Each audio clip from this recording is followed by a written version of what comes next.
What do you think we're seeing? The detritus of a coming war.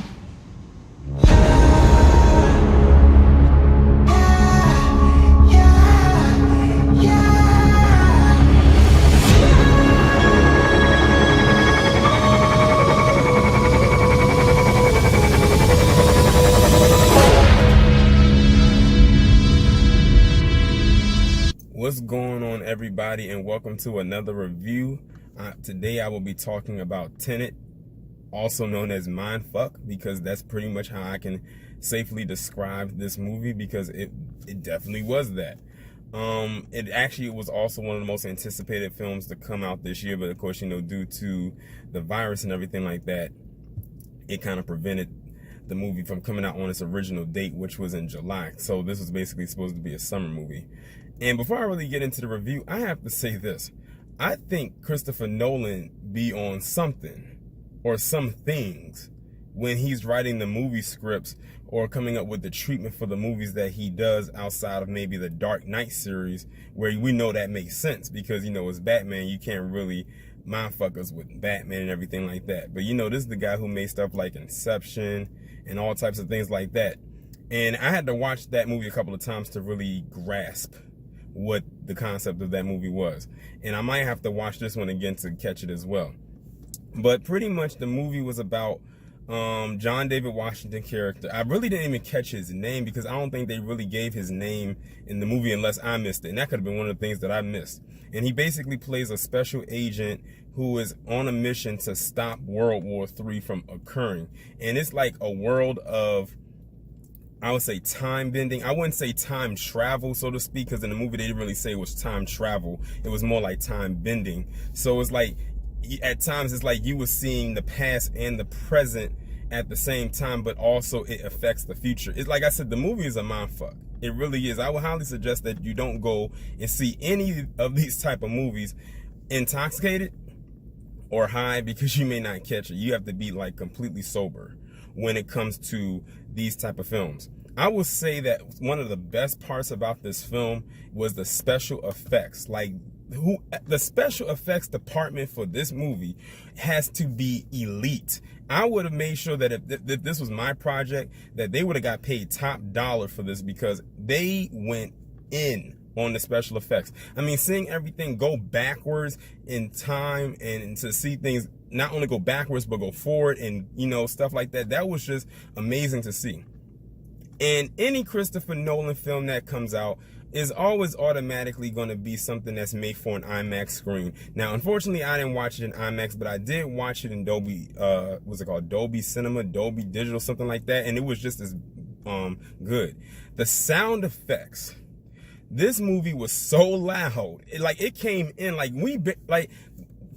maybe 5 minutes into the movie, you already have this loud, music. The soundtrack was really good. Like, the music in the movie was really good. Like, the music, the sound effects, the special effects were like supporting characters in this film.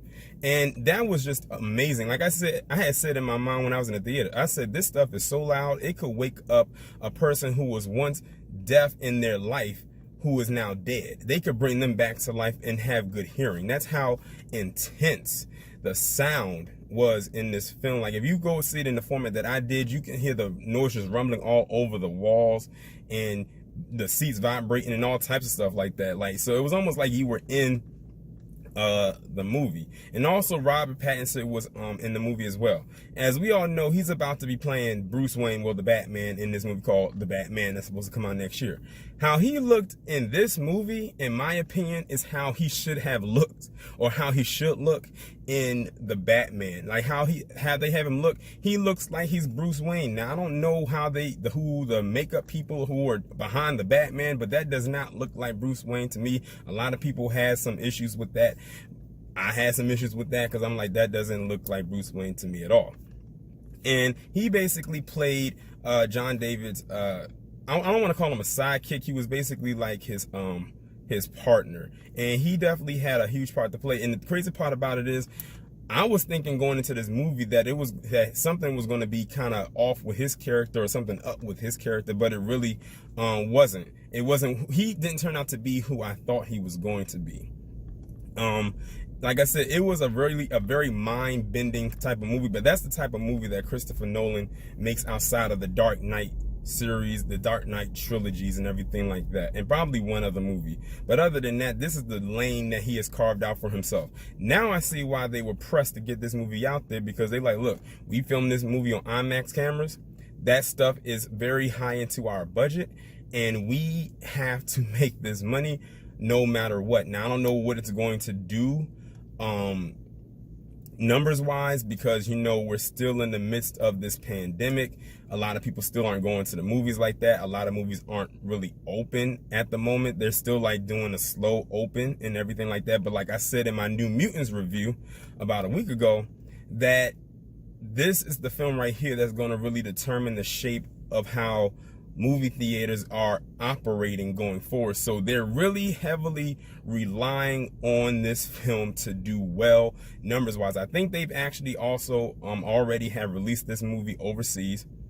So this is like the first movie I think that has an overseas release since the pandemic started. So that's a good thing. So that I think they're trying to make money overseas so they can recoup some of that money, you know, that was lost all these months. So they're really riding that this movie does well.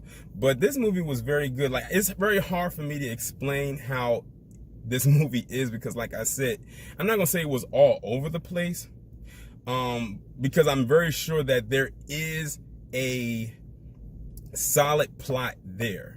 But like I said, when it comes to Christopher Nolan's films, you really gotta pay attention. Like, you can't really, it's one of those things where you cannot take your eye off the screen for 1 second when it comes to the type of films that he makes. You have to really sit down and pay attention, and you will most likely have to watch it more than one time, like I probably will do. I probably won't come back and see it a second time, but you know, if you know, Fire Stick, you know, I might pull it up on there and look it up there. I might have to go and read the plot to actually get an understanding, but I didn't really want to read the plot because I felt like that would have been cheating myself, because I wanted to give a solid review without it kind of, I guess you can say, being a cheat sheet. And but now that I've already seen the movie, I've given my review, which the movie, in my opinion, was a very good movie. I can go and look up the plot and see if I was somewhere right. I know I probably just scratched the surface. It's way more deeper than what I'm saying right now. But this was definitely a good role for John David Washington to play. This is a different role for him to play. When I actually found out that he was going to be playing this role, I said, oh, I would definitely support that, because he's a good actor and I want to see him have range, you know, like how his dad is. But I don't want him to be in the shadow of his dad, if you get what I mean. But all in all,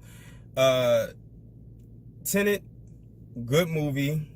I would highly suggest that you watch it. Like I said, you might have to watch it more than once. You might have to watch it more than twice to really grasp the concept of what's going on with this film. With that being said, I'm going to end the review right here. Y'all let me know what y'all think down in the comments, and I will talk to you in the next one.